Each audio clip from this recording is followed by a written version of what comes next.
আসসালামু আলাইকুম। সবাইকে স্বাগত জানাচ্ছি আমার দেশ সম্পাদক মাহমুদুর রহমানের প্রতি বুধবারের নিয়মিত মন্তব্য প্রতিবেদনে। সঙ্গে আছি তামান্না মিনহাজ। মাহমুদুর রহমানের আজকের মন্তব্য প্রতিবেদনের শিরোনাম বিপ্লবী হাদি আমার পরমাত্মীয়। দর্শক, চলুন জেনে নেওয়া যাক আমার দেশ সম্পাদকের আজকের মন্তব্য প্রতিবেদনের আদ্যোপান্ত।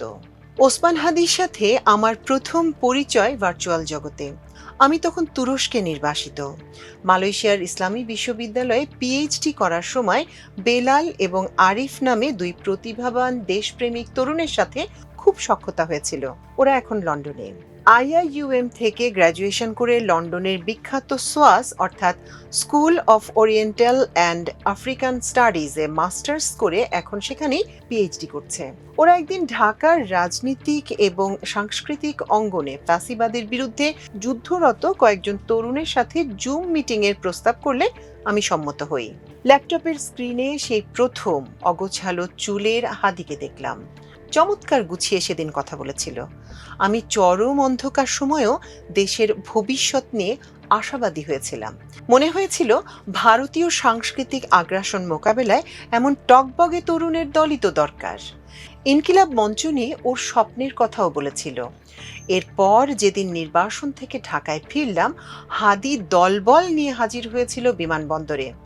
নাছোড় বান্দা তরুণরা বাধ্য করেছিল দীর্ঘ বিমান যাত্রার ক্লান্তির মধ্যে ওদের ট্রাকে উঠে বক্তৃতা দিতে। এরপর একে একে আমার পুত্রকন্যা সম ইনকিলাব মঞ্চের জাবের, বোরহান, জুমার সাথে পরিচিত হয়েছিলাম। ডাকসুর মুক্তিযুদ্ধ বিষয়ক সম্পাদক জুমা আর জাবের তো কিছুদিন আমার দেশের সম্পাদকীয় বিভাগে আলফা জানামির সাথে কাজও করেছিল। গত জুলাই মাসের ৬ তারিখ প্রত্যুষে আমার মায়ের লাশ গুলশান আজাদ মসজিদ থেকে গোসল করিয়ে বাসায় এনে দেখি হাদি চলে এসেছে। জুরাইন কবরস্থানে দাফন পর্যন্ত সর্বদা মুখর হাদি সেদিন নীরবে আমার পাশে থেকেছে। আমি আর হাদি মিলেই আমার মায়ের লাশ চিরদিনের জন্য কবরে শুইয়ে দিয়েছিলাম। হাদি আমার জীবনের সাথে জড়িয়ে গেছে। ১ বছরের বেশি সময় ধরে হাদিকে কাছ থেকে শ্রদ্ধাপূর্ণ বিস্ময়ের সাথে দেখেছি। এই যুগে এমন নির্লোভ ছেলে হয় আমার জানা ছিল না। আমার কোনো ক্ষমতা না থাকলেও কত মানুষ নানা প্রয়োজনে আমার কাছে আসে, অথচ এত ঘনিষ্ঠ হওয়া সত্ত্বেও হাদি কখনো তার কোনো চাহিদার কথা আমার কাছে ব্যক্ত করে নাই। সংসারের অভাব অনটনের প্রসঙ্গই কোনোদিন তোলে নাই। গত ১ বছরে কত তরুণকেই তো বেদনার সাথে পথভ্রষ্ট হতে দেখলাম, কিন্তু অদ্বিতীয় হাদি নৈতিক আদর্শে অটল থেকেছে। ছেলে হওয়ার পর ও কি যে খুশি হয়েছিল! আমি ওকে বলতাম, একবার অন্তত সন্তান এবং স্ত্রীকে কিছুদিন সময় দাও। কিসের কি, সংসারের দিকে তাকানোর সময় ওর কোথায়? সারাক্ষণ অস্থির হাদি, ঘামে ভেজা শরীর আর মাথায় অবিন্যস্ত চুলের বোঝা নিয়ে দেশ রক্ষার পাগলামি বুকে অবিরত ছুটে বেরিয়েছে। আমি সারা জীবন ক্যারিয়ার সর্বস্ব হলেও বিপ্লবী হওয়ার একটা সুপ্ত ইচ্ছা সর্বদা লালন করেছি। হাদির মধ্যে আমার সেই হতে না পারা বিপ্লবীকে যেন দেখতে পেতাম। হঠাৎ একদিন আমার দেশ অফিসে এসে বলল, দেশ পরিবর্তন করতে হলে সংসদে যেতে হবে। কপর্দক শূন্য হাদি নির্বাচনের ময়দানে নেমে পড়ল একটি প্রধান দলের বেসুমার বিত্তের অধিকারী একজন প্রবীণ রাজনীতিকের বিরুদ্ধে। আমি ভাবলাম, করুক না পাগলামি।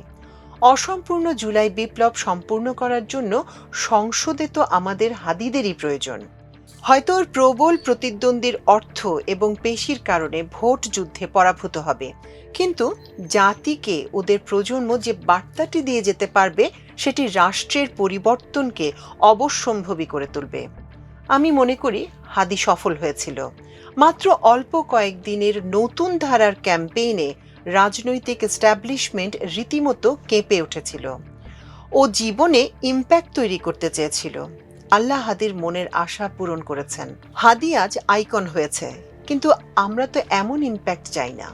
আমি হাদিকে নিয়ে যখন লিখছি তখন ও জীবন মৃত্যুর মাঝখানে সিঙ্গাপুরের হাসপাতালের বেডে শুয়ে আছে। এই কদিন ধরে কেবল ভেবে চলেছি, ওকেই কেন টার্গেট করলো? হাদি তো সরকারের অংশ হয় নাই, কোনো দখলদারিত্বের প্রতিযোগিতায় নামে নাই। ভাবতে ভাবতে হয়তো উত্তরও খুঁজে পেয়েছি।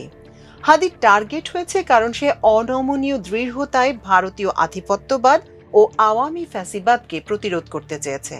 কারণ হাদি বাঙালি মুসলমানের আত্মপরিচয়ের গর্বিত বিশ্বাসে উন্নত শিরে দাঁড়িয়েছিল। কারণ হাদি আল্লাহর কাছে নিজেকে পরিপূর্ণভাবে সমর্পণ করেছিল। কারণ হাদি জুলাই বিপ্লবের সহযোদ্ধাদের প্রতি মমতাময় ছিল। কারণ হাদি জুলাই বিপ্লবোত্তর বাংলাদেশে ক্রমেই সাংস্কৃতিক লড়াইয়ের আইকনে পরিণত হচ্ছিল। কারণ হাদি নির্লোভ ছিল। কারণ হাদি অকুতভয় ছিল। সর্বোপরি হাদিকে কেনা যাচ্ছিল না। হাদির এই অসাধারণ চরিত্রবান ও লড়াকু বিশেষত্ব আওয়ামী ফ্যাসিস্ট, ভারতের দালাল এবং ইসলামোফোবিক অপশক্তির কাছে তাকে এক ভীতিকর চরিত্রে পরিণত করেছে। হাদি গুলিবিদ্ধ হওয়ার পরদিন বিএনপির একজন নব্য সমর্থক কট্টর বামপন্থী ইউটিউবারের এই বিষয়ে বক্তব্য শুনছিলাম। হাদির উপর আততায়ীর হামলার নিন্দা করতে গিয়ে তিনি বারবার মনে করিয়ে দিচ্ছিলেন যে তার বিবেচনায় হাদি একজন অতি উগ্র মৌলবাদী পপুলিস্ট, যার রাজনীতিকে সেই ইউটিউবার খুবই অপছন্দ করেন। একই দলের অপর একজন ইউটিউবার হাদিকে দানব বলেছিলেন। সুশীলত্ব এবং সেকুলারিত্বের মুখোশধারী এই ইসলামোফোবিক শ্রেণীকে আমি ভালো করেই চিনি। আমারও হাদির মতো অভিজ্ঞতা রয়েছে। শেখ হাসিনার পুলিশ যখন আমার দেশ তালাবন্ধ করে দিয়ে আমাকে হেফাজতে নিয়ে নির্যাতন চালাচ্ছিল, সেই সময় উপরোক্ত ইউটিউবারদের সমচরিত্রের একজন সিনিয়র আলট্রা সেকুলার সম্পাদক একই রকম ভাষায় বলেছিলেন যে আমি অত্যন্ত বাজে প্রকৃতির মানুষ হলেও সরকারের আমার উপর অত্যাচার করা মোটেই উচিত হচ্ছে না। সেই সম্পাদক বোঝাতে চাচ্ছিলেন যে শুধুমাত্র তার মহত্বের কারণে তিনি মাহমুদুর রহমানের মতো একজন নিম্ন শ্রেণীর ব্যক্তির পক্ষে কথা বলছেন। সেকুলারিত্বের মুখোশধারী এই শ্রেণী প্রকৃতপক্ষে শেখ হাসিনার ফ্যাসিবাদের উত্থানে গুরুত্বপূর্ণ ভূমিকা রেখেছে।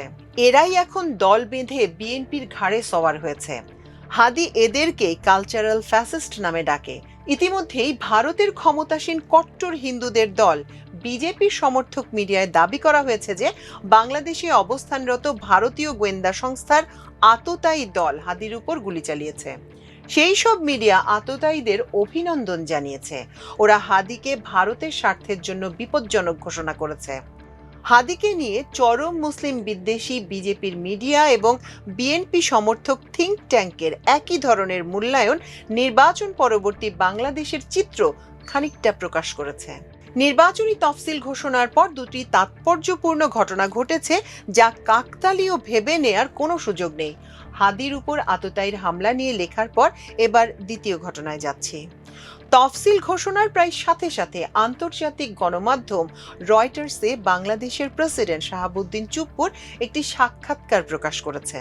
গণমাধ্যমের প্রায় 2 দশকের অভিজ্ঞতায় ধারণা করছি বিশেষ উদ্দেশ্যে একেবারে তফসিলের দিন রিলিজ করার জন্য সাক্ষাৎকারটি আগেই নেওয়া ছিল। প্রেসিডেন্ট চুপ্পু সেই সাক্ষাৎকারে ইউনূস সরকারের বিরুদ্ধে তার যাবতীয় গোস্বার কথা বলেছেন। তাকে নাকি অন্তর্বর্তীকালীন সরকার অপমান করেছে। ফ্যাসিস্ট জামানায় শাহাবুদ্দিন চুপ্পু প্রেসিডেন্ট হয়েছেন জানার পর প্রথম প্রতিক্রিয়ায় তিনি বলেছিলেন যে একবার প্রেসিডেন্ট হয়ে গেলে শেখ হাসিনার আর পদধূলি নিতে পারবেন না। এটাই তার সবচেয়ে বড় দুঃখ। দানব হাসিনার পদধূলি নেয়ার আগে চুপ্পু বাংলাদেশের 1 নম্বর লুটেরা ব্যবসায়ী এস আলমকেও কদমবুসি করেছেন। এস আলম ইসলামী ব্যাংক দখল করলে তার পক্ষে চুপ্পু ব্যাংকের পরিচালক হয়েছিলেন। অর্থাৎ এস আলম ইসলামী ব্যাংক থেকে যে হাজার হাজার কোটি টাকা লুণ্ঠন করেছেন তার জন্য সাবেক পরিচালক শাহাবুদ্দিন চুপ্পু সমভাবে দায়ী। ইসলামী ব্যাংকের পরিচালক হওয়ার আগে চুপ্পু দুদকের সদস্য ছিলেন। সেই সময় তিনি তৎকালীন আইনমন্ত্রী, বর্তমানে জুলাই গণহত্যার দায়ে বিচারাধীন আনিসুল হক এবং দুদকের সাবেক আইনজীবী মোশাররফ হোসেন কাজলের সাথে মিলে এক ট্রয়কা গড়ে তুলেছিলেন।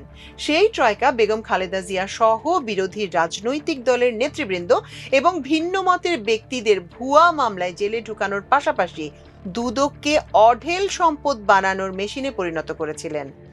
তিনি প্রেসিডেন্ট না হলে এতদিনে তার বিরুদ্ধে দুদকের অবৈধ সম্পদের অনুসন্ধান চালানোর কথা ছিল। জুলাই গণহত্যায় তার ভূমিকাও হয়তো আলোচনায় চলে আসতো। এহেন মহামান্য ব্যক্তির অপমান হয়েছে ভাবতেও অবাক হচ্ছি। আমি মনে করি তিনি যে এখনো বঙ্গভবনে আছেন সেটাই জুলাই বিপ্লবের অপমান এবং ব্যর্থতা। 5 আগস্টের পর কোনো রাজনৈতিক দল সাংবিধানিক শূন্যতার অজুহাতে বিষবৃক্ষের কর্তনের বিপক্ষে যে অবস্থান নিয়েছিলেন তার চূড়ান্ত পরিণতি আমাদের এখনো দেখার বাকি আছে। রয়টার্সের সঙ্গে সাক্ষাৎকারে প্রেসিডেন্ট চুপ্পু আরও একটি বিপজ্জনক ইঙ্গিত দিয়েছেন। তিনি বোঝাতে চেয়েছেন যে বর্তমান সরকারের মধ্যে একমাত্র সেনাপ্রধানের সাথে তার সুসম্পর্ক রয়েছে। যে কেউ এই বক্তব্যকে সরকার প্রধানের সাথে সেনাবাহিনীর অনভিপ্রেত দূরত্ব তৈরির অপপ্রয়াস হিসেবে দেখতে পারেন। বাংলাদেশ যখন একটি গণতান্ত্রিক প্রক্রিয়ার মধ্যে রয়েছে, সেই সময় গণপরিসরে রাষ্ট্রপতি চুপ্পুর কথাবার্তা জনমনে যথেষ্ট সন্দেহের সৃষ্টি করেছে।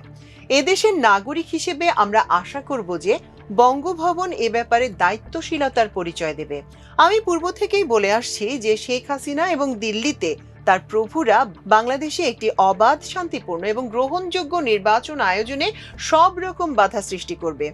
মুক্তিযুদ্ধকে ব্যবহার করে দেশে আওয়ামী ধারায় বিভক্তির বয়ান তৈরি, ওসমান হাদির উপর প্রাণঘাতী হামলা এবং তফসিল ঘোষণার দিন রয়টার্সে প্রেসিডেন্ট চুপ্পুর আকস্মিক সাক্ষাৎকার প্রকাশকে আমি বাংলাদেশকে অস্থিতিশীল করার ভারতীয় কৌশলের অংশ হিসেবেই বিবেচনা করি। জাতিকে সম্ভবত আরও একটি বিপ্লবের প্রস্তুতি নিতে হবে। হাদিকে ফিরিয়ে দেওয়ার জন্য মহান আল্লাহ তাআলার কাছে নতমস্তকে আকুতি জানিয়ে আজকের লেখা সমাপ্ত করছি। দর্শক, আমার দেশ সম্পাদক মাহমুদুর রহমানের প্রতি বুধবারের নিয়মিত মন্তব্য প্রতিবেদন আজ এ পর্যন্তই। এতক্ষণ সঙ্গে থাকার জন্য অশেষ কৃতজ্ঞতা। আল্লাহ হাফেজ।